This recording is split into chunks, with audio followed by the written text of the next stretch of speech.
War in the Pacific is raging. American aircraft are being torn apart by the infamous Japanese Zero. No Allied plane can match the agile dogfighter. Then, the U.S. Navy unleashes the powerful new F-6F Hellcat, the legendary warbird destined to destroy over 5,000 enemy planes and score the greatest kill ratio of any fighter in World War II. Now, through state-of-the-art computer animation, you're in the cockpit for the clash of titans. The American Hellcat versus the Japanese Zero. Experience the battle, dissect the tactics, relive the dogfights of the Zero Killer.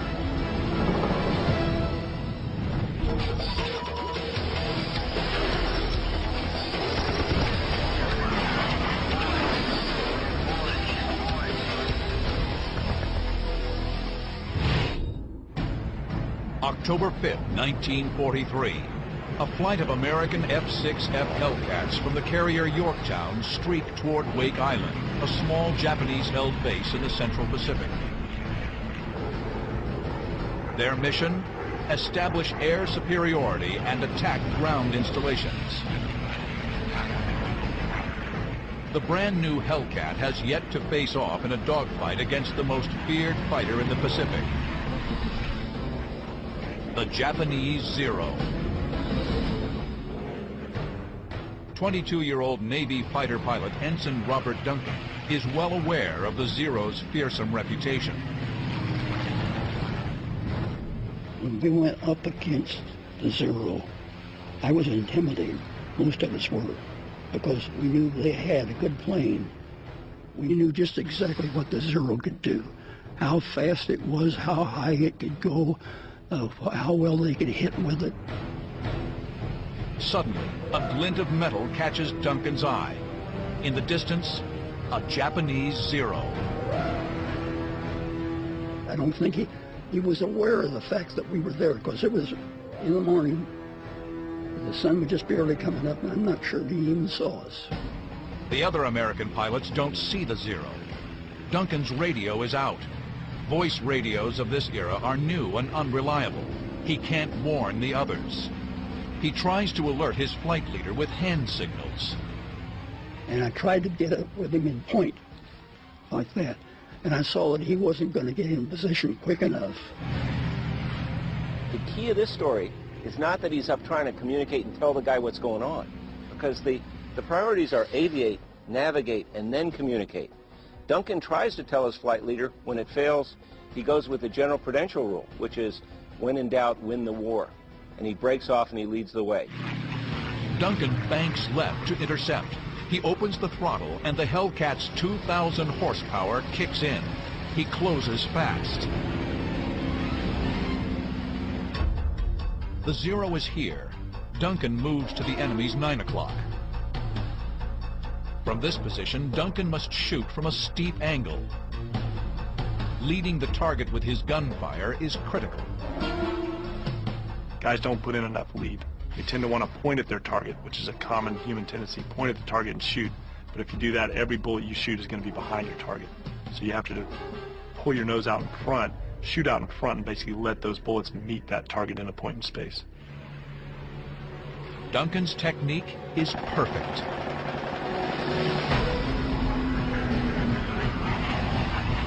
I just held what I had, and he flew right in front of me.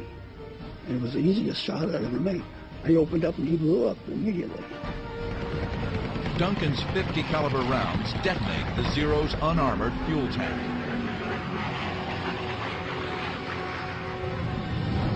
Ensign Robert Duncan has just scored his first aerial kill of the war. But it's another major milestone. I was the first one with a Hellcat to ever shoot down the Zero. There's no time to celebrate. Duncan is about to square off against a Japanese ace with 9 kills. And the Navy will soon find out if the Grumman F-6F Hellcat is truly a match for the Japanese Zero.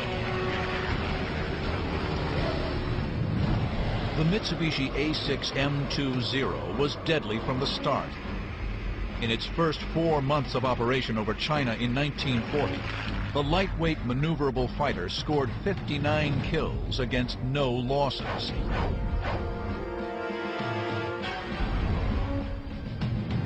Through the early months of World War II, Japanese aerial victories mounted. The truth was inescapable. The 300-mile-per-hour Zero, or Zeke as it was codenamed, was the most capable fighter in the Pacific. The exceptional range and performance of the Zero was evident from the first day of the Pacific War. You had a naval fighter capable of engaging and defeating land-based enemies almost routinely, and that was a situation for which America and Britain were totally unprepared. The Navy's best available fighter to combat the Zero was the F-4F Wildcat. It compared favorably with the Zero in firepower, but was no match for it in speed or maneuverability. The Wildcat was the one that was out there holding the line at the beginning. It had some disadvantages. It was underpowered, for one thing. The climbing wasn't that good. The guns weren't always working properly. In a Wildcat, even being on a Zero's tail was treacherous. You couldn't outturn a Zero. If you were behind a Zero and didn't maintain your speed properly, they would say that the Zero would be on your tail inside of 2 turns. Range was another problem. The Zero's range was 1,150 miles. The Wildcat's range was only 770 miles.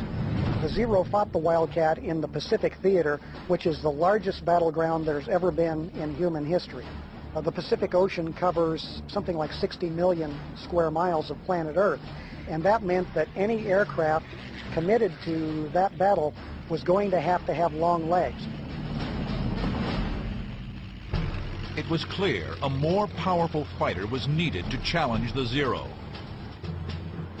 The Navy accelerated development of the new F-6F Hellcat. The Hellcat was a key element of a new strategic naval concept. Fast aircraft carriers replacing battleships as the main strike force. By October 1943, the Pacific War had been going on for nearly a year and a half.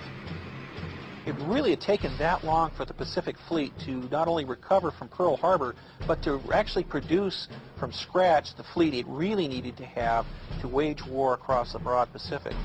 Wake Island was like a proving ground for this brand new military machine the world had not seen up to that point. The new Essex-class carriers pack a powerful offensive punch. An air wing of 36 dive bombers, 18 torpedo planes, and 36 fighters. This force will be tested in the heat of battle at Wake Island. October 5th, 1943. Ensign Robert Duncan has just scored the first air-to-air Zero kill for the Hellcat, but the fight is far from over. Duncan spots a Zero with a Hellcat on its tail, but the Hellcat is in trouble and doesn't know it. At that time, I looked up above, and there was a Zero about 300 feet above me. And he started down to get behind this Hellcat that was chasing the Zero, but he wasn't in range to get our man. Duncan is here. The first Zero is here. The other Hellcat pilot is on his 6 o'clock. The second Zero is diving, gaining airspeed and closing on the Hellcat.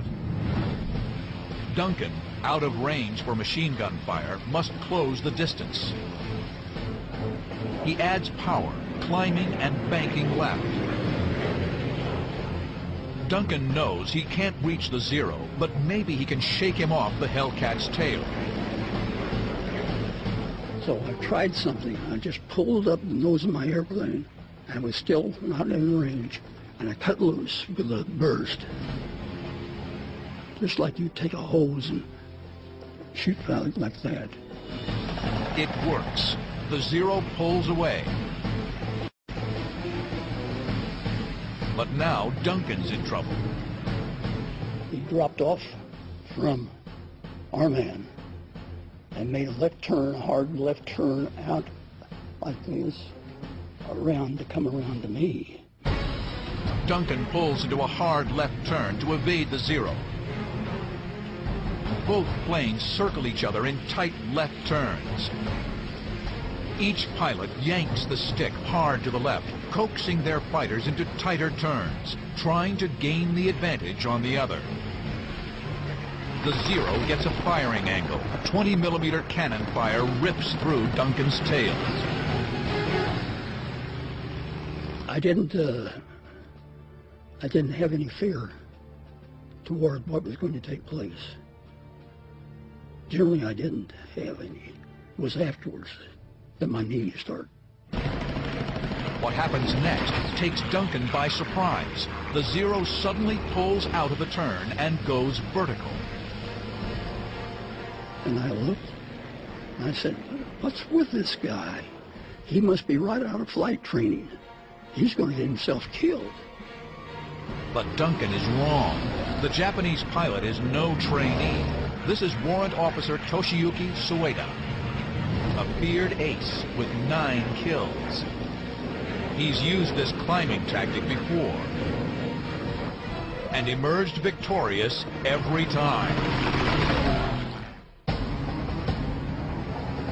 October 5th, 1943.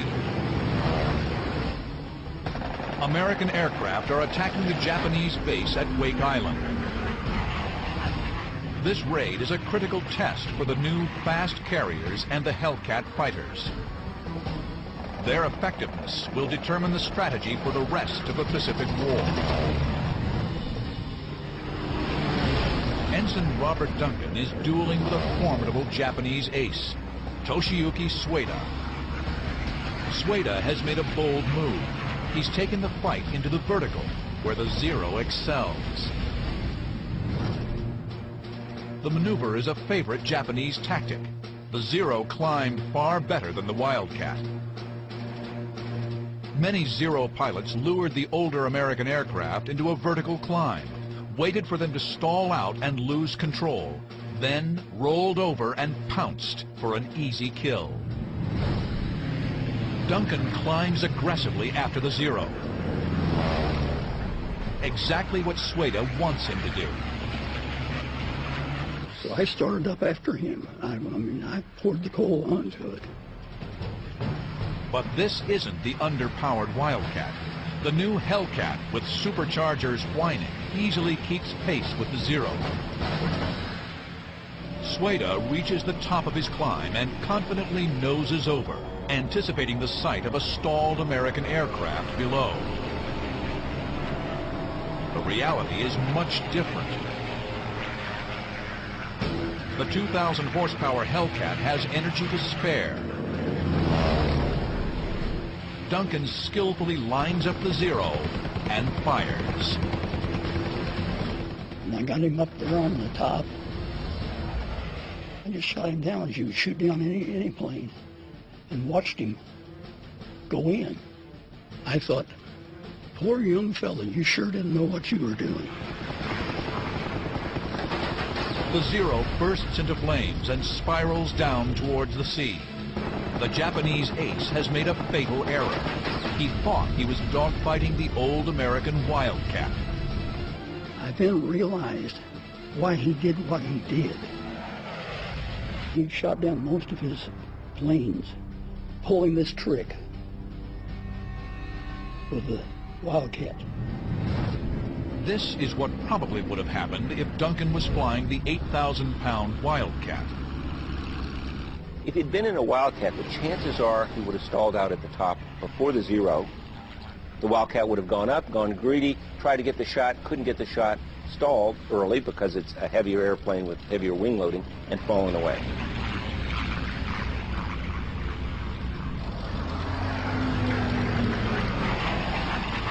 The Zero, watching from above, rolls behind him, catches him out of this stall, and shoots him. That's the way that this pilot gotten many kills in the past.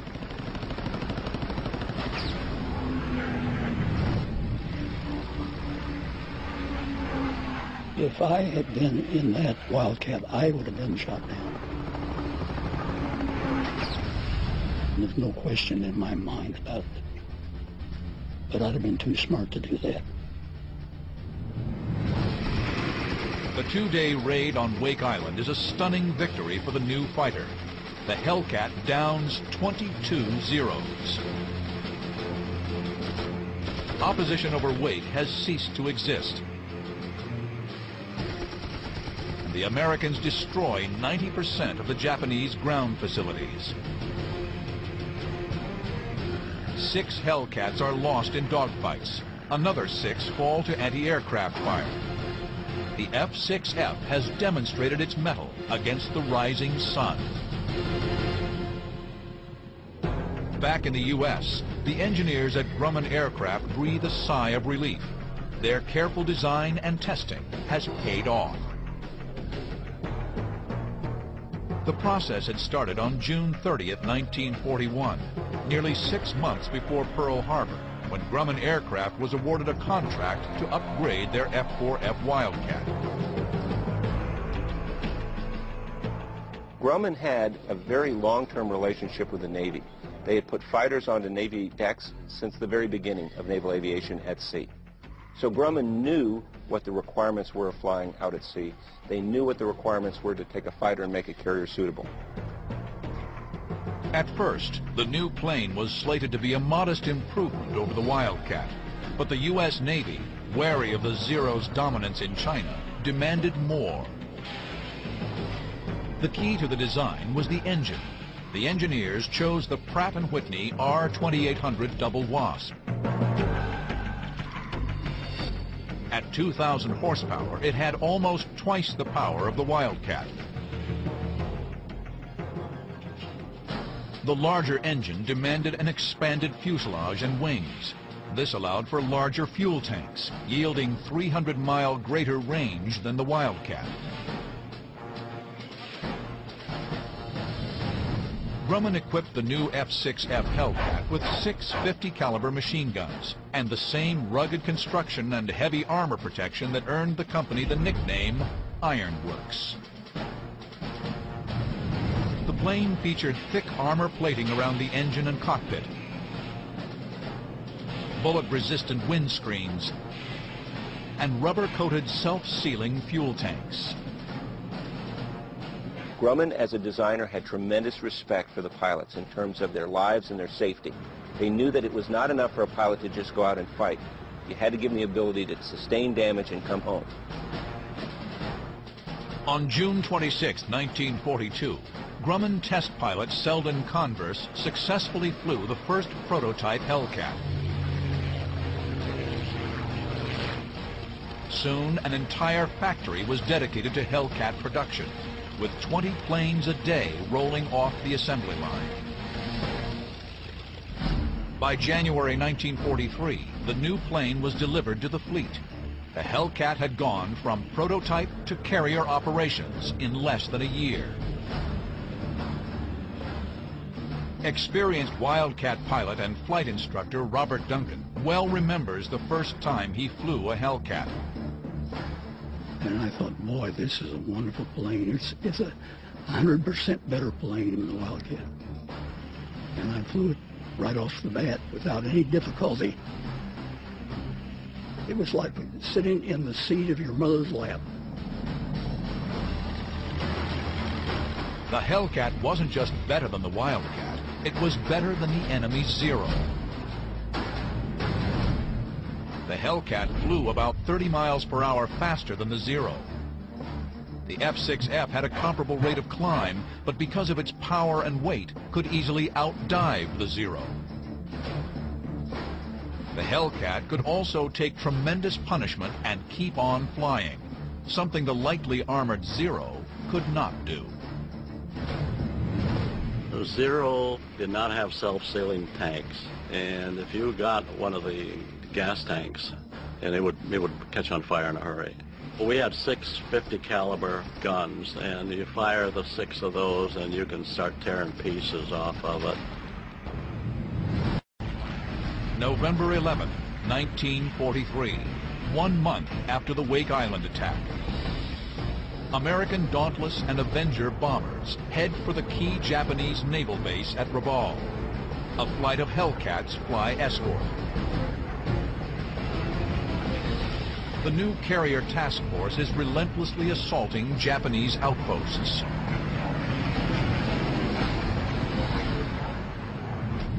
Rabaul was a tough nut to crack, and everyone going in knew that. The Japanese had invested a considerable amount of materiel in turning Rabaul into a bastion, and so moving into Rabaul to launch a carrier strike was not looked upon as being any kind of easy endeavor. 22-year-old Hellcat pilot Lieutenant Junior Grade Hamilton McWhorter scored his first kill at Wake. At Rabaul, he'll earn his reputation as a brilliant aerial gunfighter in one of the most famous dogfights of World War II.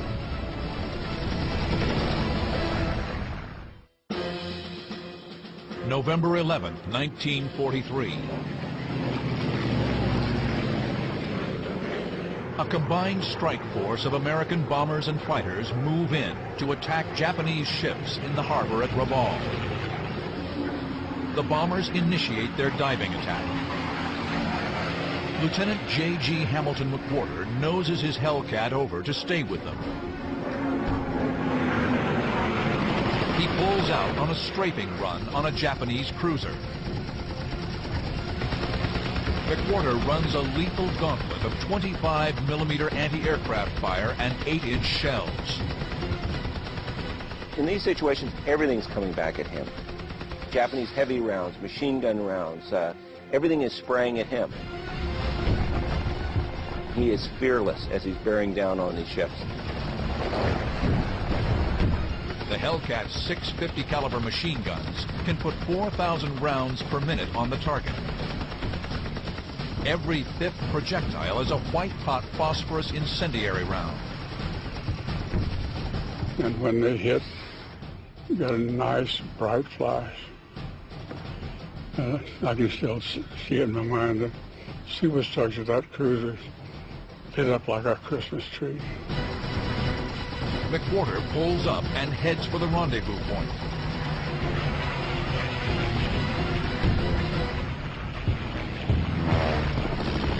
Climbing, he spots a dozen Hellcats and 30 or more Zeros mixing it up in a wild furball.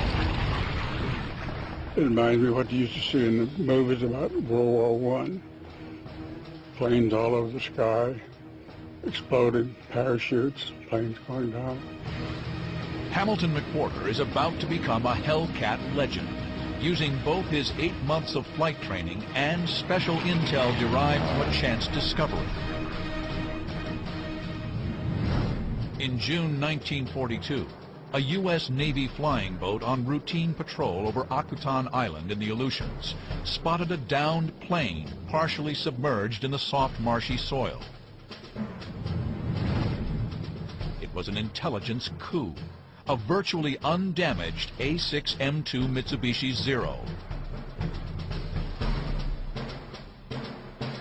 The plane, dubbed the Akutan Zero, was hurriedly shipped to San Diego, where it was rebuilt, repainted with U.S. markings, and thoroughly flight tested by the Americans.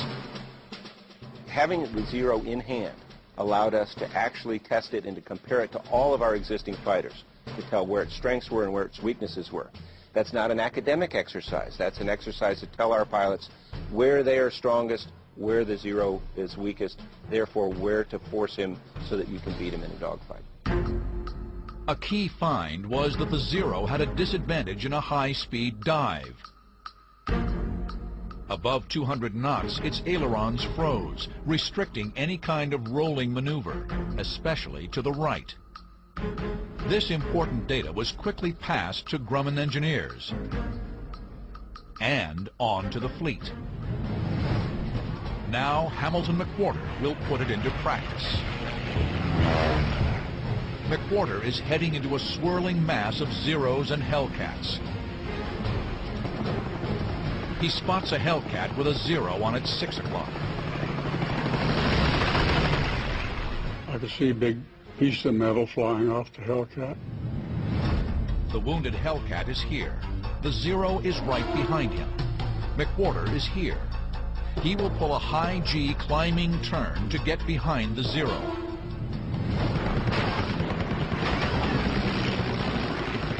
McWhorter's Hellcat easily closes the distance. His machine guns shred the Zero's unarmored fuselage.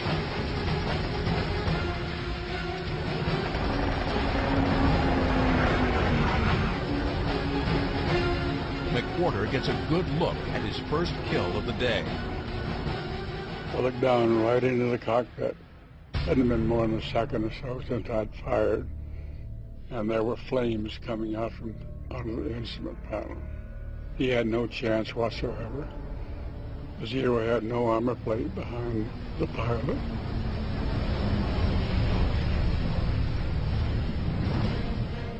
Then, looking up, he spots another Zero at 1 o'clock high, 2,000 feet away.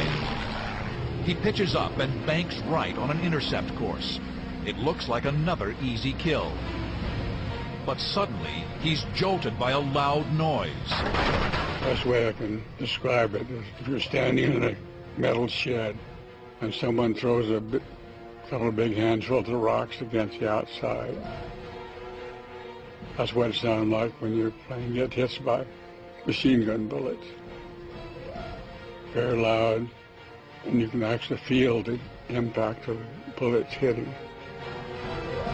McWhorter is focused on his target and doesn't see the plane that's peppering his Hellcat. It's the bogey you don't see that will generally get you. McWhorter target fixates on the Zero that he's going for. And much to his surprise, he hears noise on his aircraft that alerts him, that says, get your head up and look around, get your head on a swivel. A Zero, making a high-speed pass from above, rakes his Hellcat with machine gun fire. Stunned, McWhorter looks around to find 2 more Zeros directly on his tail.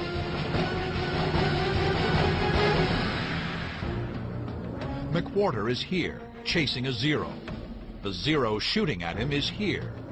McWhorter never sees this plane, but its gunfire actually saves his life by alerting him to the Zeros behind him. At that point, he's in a life-and-death situation, and he's got to take immediate action to get out of there. Remembering the lessons learned from the Akutan Zero, McWhorter dives steeply toward the ocean below. The Japanese, knowing their plane can't dive with the Hellcat, choose not to follow. At that point, he looks through his windscreen and sees an aircraft passing directly in his line of travel. McWhorter slides his aircraft into the same plane with the Zero and rakes him with gunfire and gets a kill.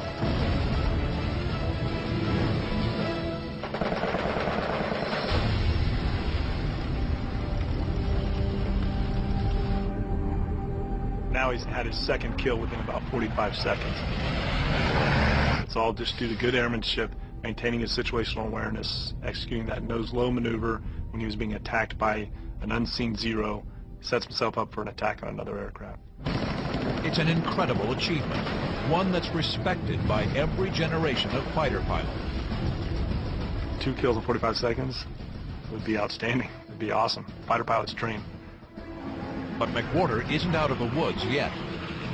He pulls his aircraft up out of its dive, climbs to 3,000 feet, and again heads for the rendezvous point. Then, from 11 o'clock, another Zero dives directly toward him. McWhorter breaks left to engage. The Zero rolls toward his Hellcat. The enemy has the altitude advantage. That translates to more energy, more speed. He can counter any move McWhorter makes. But suddenly, even though the Zero has the advantage, he breaks away from the Hellcat and makes a run for it. Whereas the Japanese Zero used to be the king of battle and have the upper hand, now the Japanese recognize the Hellcat has arrived. They understand the strengths, and they know they can't fight the Hellcat one-on-one. A week later, Hamilton McWhorter scores 2 more kills, earning him a coveted title, the first Hellcat Ace. The Hellcat shot down more planes than any other American fighter. 5,300 planes, 305 aces. And I just happened to be the first Hellcat ace. The November 11th attack on Rabaul lasts less than 1 hour. The Americans sink the Japanese destroyer Suzunami and destroy 20 planes. Later that day, the Japanese launch a counterattack, but they are intercepted en route, and another 35 Japanese planes are down. So many enemy pilots are lost, the Japanese cannot effectively respond to the invasion of Tarawa less than 2 weeks later. The tide is turning against the Empire of Japan. The Hellcat, through superb engineering and tactics, is truly becoming a zero killer. 3 months later, the Hellcat would face its fiercest test, attacking the might of the Japanese Navy head on. February 16, 1944, dawn. Waves of Hellcat fighters speed toward Truk Atoll. Their mission? Destroy enemy shipping in the highly defended Japanese stronghold. 25-year-old Lieutenant J.G. Alex Brashew flies with a division of 12 Hellcats from the aircraft carrier Intrepid. This was a mission that had us going against an enemy that we weren't certain of, but we felt confident. And I guess that's what a fighter pilot's supposed to be. Be confident or he can't do his job. Truk Atoll in the Caroline Islands is Japan's main anchorage in the South Pacific. They've been fortifying the atoll with port facilities and runways since the end of World War I. Truk was billed as almost impregnable, their version of Gibraltar or Pearl Harbor, and the propaganda was very strong that Truk would be an incredibly tough fight. The barrier reefs that surround Truk put the atoll out of range of the battleship's big guns. The only way in is by air. The plan calls for a 2-day raid. Day 1 is a fighter sweep. 72 Hellcats from 6 carrier air wings will swarm in to eliminate the enemy fighters, clearing the way for Day 2, when Dauntless, Avenger, and Helldiver bombers will target the anchored Japanese fleet with high-explosive 500-pound bombs. This was going to be an attack of annihilation. So what you're seeing with the Truk raid is a systematic approach to taking a substantial shore bastion and reducing it to nothingness. Pure fighter sweeps are rare. Hellcat pilots are anxious for a raid unencumbered with bomber escort. It was the first time we didn't have to escort, and we were just pure fighter, we call ourselves. And as we got closer and closer to it, and being in the plane that we knew we could handle, I'll tell you, quite honestly, we were looking forward to it. Brashew and his wingman, Lou Little, bring up the rear of their 12-plane formation. As they fly the 90 miles from their carrier, they stay low to avoid enemy radar. Approaching the atoll, they climb to 13,000 feet. The higher altitude gives them better visibility and positions them for diving attacks. You want to have an altitude advantage because altitude can be translated into airspeed with a dive. The enemy has scrambled fighters. The Americans haven't spotted them yet. Brashew's flight noses over to start its strafing run on the enemy airstrip.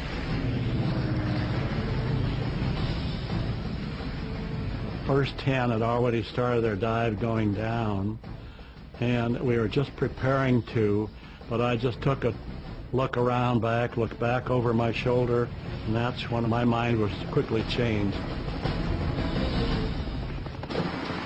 There they are, 3,000 feet above. A swarm of Japanese Zeros, closing fast from 7 o'clock. Brashew radios the other Hellcats, but they're already diving. He must stay and fight. I couldn't continue because then I'd have a stream of Zeros right behind us while we were going down. Brashew and Little are here. The other Hellcats are here, diving. The Zeros attacking from above. If Brashew dives, the Zeros will be on his and the squadron's 6 o'clock. Perfect attack position. His only option is to turn sharply into the enemy, minimizing his cross-section and reducing his time in the Zero's gun sights. Brashew and Little pull a hard left turn and focus on the lead Zero. He was already starting to shoot. I could see the twinkle of the guns. So I headed towards him and made a burst, a fast burst, just to discourage him, and he stopped his run and just kept going down. They had a habit that they weren't afraid to attack, but once they were countered, they'd dive down for the water. The first Zero darts away, but immediately another swings around on Brashew's tail. The Americans counter by pulling up into a steep chandelle. They're relying on the Hellcat's superior power, large wing area, and strong airframe to push them through the high G maneuver and turn the tables on the Zero. The chandelle maneuver, it's basically a maneuver to try and point your aircraft in another direction in a fairly quick method. Instead of just doing a level turn, actually pitch your nose up high, roll over on a wing, and now you can use gravity, or what we like to call God's G, to help you out in the turn, allow you to pull your nose around faster and point in the other direction. The enemy cranks over hard, trying to stay behind the Americans, but the Zero can't hack the severe turn. He stalls. The Hellcats roll over and get behind the falling Zero. They're primed for the kill, but more Zeros speed in from above. I had ideas to try to follow him, but there were still some planes above me. I had to get them out of my back. He doesn't want to be fighting anybody that can be sitting up on a perch 2,000 feet above him, who can then instantly dive down, pick up energy, and now have an advantage on him on a turn. So he wants to bring the whole fight down low if possible, to beat everybody down to the same state. Brashew and Little must neutralize the enemy's numerical and altitude advantage. They snap into a classic defensive maneuver, the thatch weave. In the thatch weave, the two Hellcats swing back and forth, providing mutual support and protection. If a Zero positions himself to fire on one of the Hellcats, he will fall under the guns of the second American fighter. Brashew and Little dodge and weave. The Zeros come at them from every direction. These Zeros were good. We were able to ward them off a little bit, but what they do, they'd fake you on one side, and then the guy would come from the other side and try to come on in. The Zeros press the attack. The Hellcats are surrounded. February 16, 1944, above Truck Lagoon in the South Pacific. Hellcat pilot Alex Brashew and his wingman Lou Little mount a desperate defense against attacking Japanese Zeros. Frustrated by their inability to score decisive hits, the Japanese move down to the Hellcat's altitude. It's a fatal mistake. The Americans break their defensive formation and seize the advantage. Up until that time, we were purely defensive. Once we came down to our level or below, then we were able then to go on the offense. The Americans have skillfully turned the tables. Now the Zeros are vulnerable to the powerful and highly maneuverable Hellcats. What ensues is the dogfight equivalent of a brawl, and the winner determined by who can line up the first burst. Brashew turns hard on an attacking Zero. The Japanese pilot dives to escape. One of the favorite Japanese techniques, if engaged and in a defensive position, was to try to dive away and try to head for the water. The technique worked with the Wildcat, but not with the Hellcat. Once he caught on fire, okay, he's gone down. You're looking for another one. You just go from one to the other and hope you get a dozen of them. Brashew draws a bead on a second Zero. The enemy tries to dive away, but the Hellcat easily catches him.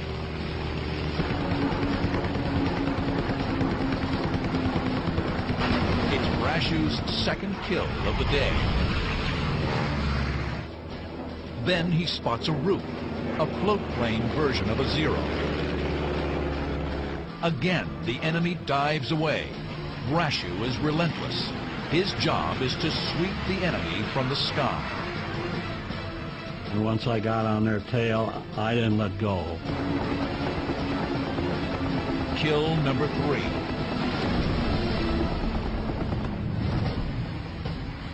Brashew spots another Zero at 12 o'clock low. I started to try to get in position, but he wouldn't let me. He kept ducking into a cloud. The Zero is running from cloud to cloud, so Brashew calls on a basic dogfighting tactic. I'm not going to let the SOB get away. So I just pulled up and kept looking for him while he was ducking in and out, and got in position to where I figured he couldn't see me. I pulled up into the sun and waited until I got a good shot, and I came down on him from 5 o'clock. I don't think he even knew what hit him. Brashew's 50 caliber armor-piercing rounds slice into the Zero's wing tank and cockpit. Brashew's 4th kill of the day plummets in a flaming spiral. The American fighter sweep continues throughout the day, turning the skies above Truk into a swirling vortex of gunfire and flame. There were loose fights all over the place. Those planes going down one every 30 seconds. This was a wild dogfight, a wild one. The Americans are unyielding. The fierce combat costs the Japanese 130 planes in the air and another 74 on the ground. 8 Hellcats are lost, mostly by anti-aircraft fire. Hellcats basically function like strike fighters, like F-18s of today. And the Hellcats went in as fighters and as fighter bombers to completely clean the sky of Japanese aircraft. So much so that there was no opposition to the bombers that went in later on. On the planned second day of the attack, American bombers sink 47 Japanese ships. Truk Atoll, the Gibraltar of the East, is left smoking and in ruin. Results of the Truk raid were quite devastating to Japanese air power as well as the merchant fleet that had been at anchor inside the atoll. It was also an indication, once and for all, that Truk was no longer a bastion for the Japanese defense network, which was rapidly collapsing in the Central Pacific. The skill of American pilots, combined with the Hellcat's superb flying characteristics, helped turn the tide against the Japanese. The Hellcat, in tremendous numbers, with great quality control, with survivability, with lethality, really made a difference in the Pacific War. 75% of all the Navy's air-to-air kills were from the Hellcat. It's a tremendous record. What more can I say? We knew we had the best plane. It had a kill ratio that was 19 to 1. The greatest kill ratio of any plane in any war, in any country. And to me, it was up to us to demonstrate our use of it, to do it, and do it well. The war would go on for another 18 months after Truk. By the end, the Hellcat blasted down nearly 5,300 Japanese aircraft. Japanese air power was dead, and the Hellcat was the executioner.